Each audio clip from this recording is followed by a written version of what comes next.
뇌가 아픈 거를 다 인식하지 않아요. 어떻게 인식하느냐에 따라 가지고 통증은 다를 거예요. 그래서 다리가 아픈 게 좋아지면 허리가 아플 수가 있고, 허리 아픈 게 좋아지면 다리가 아플 수가 있고, 또 오른쪽 다리 아픈 게 좋아지면 왼쪽 다리가 아플 수도 있고. 뇌는 한 번에 그걸 다 인식하면 우리가 미쳐버리니까 그렇게 인식을 하지 않아요. 무섭다.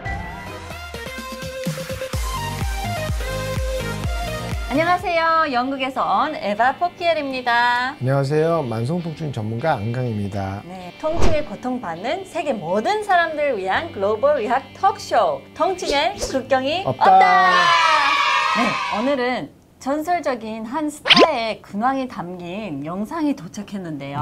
네. 대체 어떤 분인지 궁금하시죠? 네. 영상 먼저 확인해 보도록 하겠습니다. 네.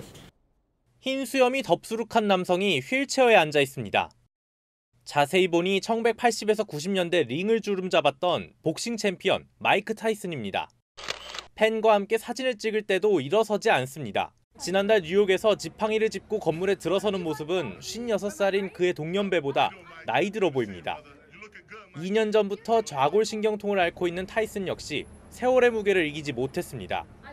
Then when I look in the mirror, I see those little spots on my face, and I said, "Wow, man, that's my expiration date is coming close, really soon." 와, 마이크 타이슨이었네요.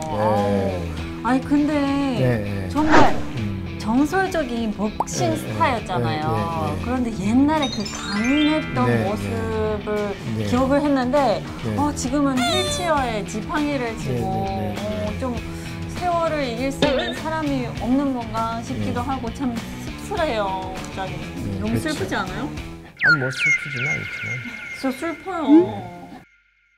3년 전부터 좌골 신경통을 앓고 있다고 하는데 이게 어떤 질환인가요? 여기 이제 허리에 이 신경이 이렇게 쭉 내려가요. 그럼 이 신경이 다리로 가거든요. 이게 이런 얘네들이 다리로 가요. 이게 앞다리, 옆다리, 여기선 뒷다리 뭐 이런 식으로 가요. 다리를 삥 둘러가지고 얘네들 내려간단 말이에요. 첫 번째, 이게 눌린다. 신경이 하나 눌린다.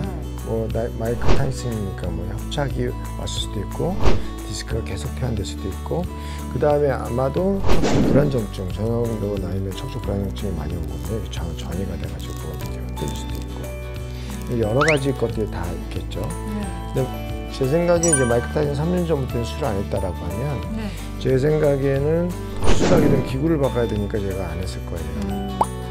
그게 수술하면 더 많이 기구를 받게 되면은 이 수술이 커지니까 이제 그 안 했을 확률이 높고, 상태나 뭐 증상이 여기 신경이 다 눌려가지고 이제 허리부터 다리까지 다 아프다는 건가요? 뇌가 아픈 거를 다 인식하지 않아요. 어떻게 인식하느냐에 따라 가지고 통증은 다를 거예요. 그래서 다리가 아픈 게 좋아지면 허리가 아플 수가 있고, 허리 아픈 게 좋아지면 다리가 아플 수가 있고, 또 오른쪽 다리 아픈 게 좋아지면 왼쪽 다리가 아플 수도 있고.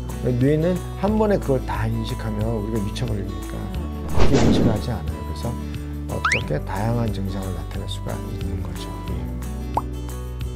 허리 디스크 때문에 좌골신경통 올 수 있어요. 그 다음에 협착증도 원인이 될 수 있고, 아무런 이상이 없어도 위치 감각만 망가져도 움직임이 더 뻣뻣하기 때문에 신경이 거긴 더 다칠 수가 있는 거죠. 그 다음에 그 신경도 더 뻣뻣할 거고, 그러니까 사진에는 안 나와도 좌골신경통은 나타날 수가 있는 거죠. 좌골신경통이 통증을 느끼는 부위가 꽤 넓잖아요. 뭐 허리, 다양하죠. 엉덩이, 골반, 다리, 발까지 뭐 하반신 전체의 통증을 느낄 수도 있는데 이게 적절한 치료를 못 받고 방치하면 이게 어떻게 되나요? 그러니까 이제 좌골신경이라는 의미는 이제 엉덩이부터 다리까지 내려가는 형태인데 그 양상은 다양하단 말이에요. 어느 신경이 되냐도 다른 거고. 근데 이제 좌골신경통처럼 위치 감각이 척추에서 망가지면 척추뿐만 아니라 척추가 지배하는 신경들도 같이 변화가 올 수가 있어요. 그러면 실제로 좌골신경통이 있으면서 발바닥이나 발뒤꿈치나 이런 데 통증이 다 같이 나타나는 경우도 하나 있고, 두 번째는 그거가 아니라 위치 감각이 떨어진 관절이 긴장되어 있는 곳을 따라서 따로따로 있지만 이게 같이 공존하는 경우도 있어요. 예를 들자면 무릎에 관절염이 심하거나 무릎에 인공관절을 한 경우에선 발목에 관절염이 자라고 발목이 뻣뻣해져요. 네. 그럼 뒤꿈치나 발목이 많이 아프단 말이에요.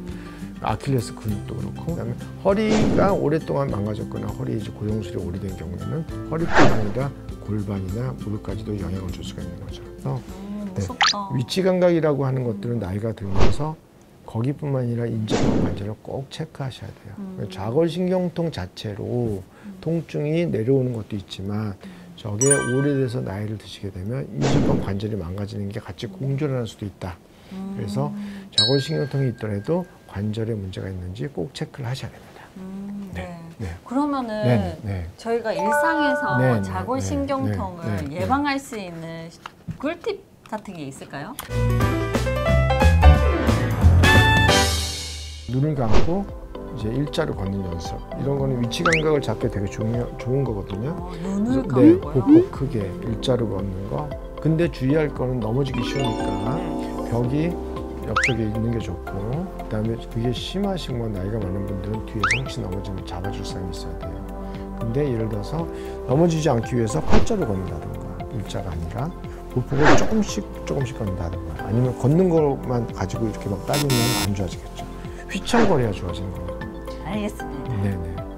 네, 오늘은 좌골신경통에 대해 알아봤습니다. 전 세계에 통증이 없어지는 그날까지 통증의 국경이 없다. 다음에 만나요.